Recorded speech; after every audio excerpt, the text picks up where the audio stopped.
Leitura de 2 Reis 19. O rei pede o conselho de Isaías. Assim que o rei Ezequias ouviu o que eles contaram, rasgou as suas roupas e, em sinal de tristeza, vestiu uma roupa feita de pano grosseiro e foi para o templo do Senhor. Ele mandou que Eliaquim, o encarregado do palácio, Sebina, o escrivão e os sacerdotes mais velhos fossem falar com o profeta Isaías, filho de Amós. Eles também estavam vestindo roupas de pano grosseiro. A mensagem que o rei mandou entregar a Isaías foi esta: hoje é um dia de sofrimento. Nós estamos sendo castigados e estamos envergonhados. Somos como uma mulher que está para dar à luz, mas não tem forças para isso.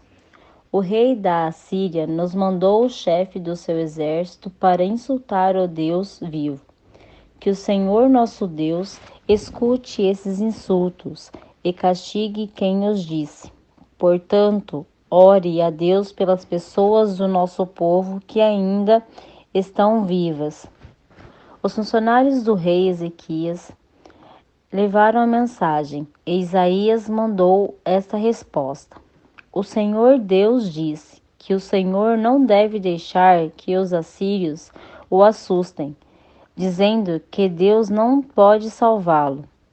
Deus vai fazer o rei assírio ouvir uma notícia que o fará voltar para a terra dele, e Deus vai fazer com que ele seja morto ali. O oficial assírio soube que o rei da Síria havia sido de Laquis e que estava lutando contra a cidade de Líbina. Então foi até lá para falar com ele.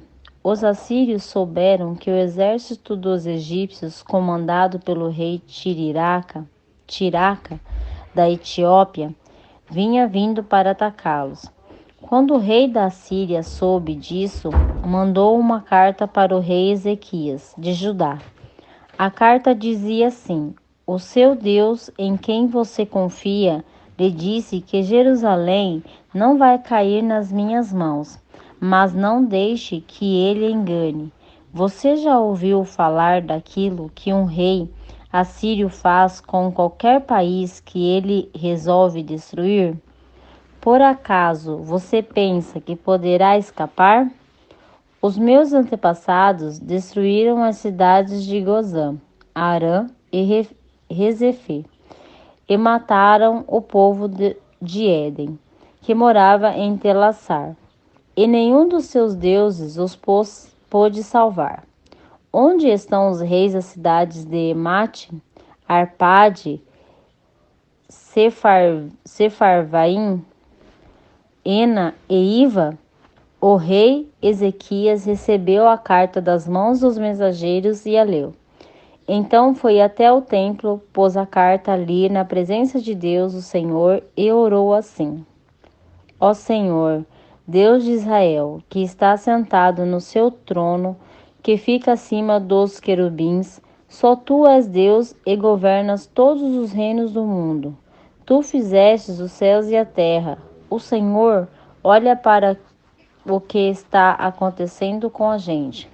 Escuta todas as coisas que Senaqueribe está dizendo, a fim de insultar a ti, o Deus vivo.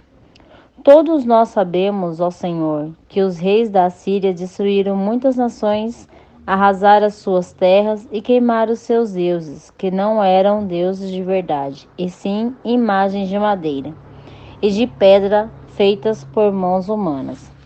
Agora, ó Senhor, nosso Deus, salva-nos dos assírios, para que todas as nações do mundo fiquem sabendo que só tu, o Senhor, és Deus. Então Isaías mandou uma mensagem para o rei Ezequias. Nela, ele dizia que, em resposta à oração do rei, o Senhor, o Deus de Israel, tinha dito o seguinte: a cidade de Jerusalém ri e caçou-a de você. Senaqueribe, contra quem você pensa que falou? Para quem você olhou com orgulho? A quem você pensa que ofendeu e insultou? Você fez tudo isso contra mim, o Santo de Israel. Você me mandou os seus mensageiros para se gabarem do que com seus muitos carros de guerra, você conquistou as mais altas montanhas do Líbano. Você se gabou de ter cortado os mais altos cedros e os melhores cipestres de ter chegado até os lugares mais distantes das lindas florestas. Você se gabou de ter cavado poços em terras estrangeiras e de ter bebido da água deles. Gabou-se também de que os pés dos seus soldados fizeram secar o rio Nilo.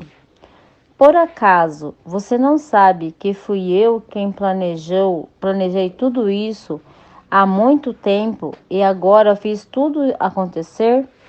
Eu dei a você o poder de fazer cidades cercadas de muralhas virarem montões de entulho.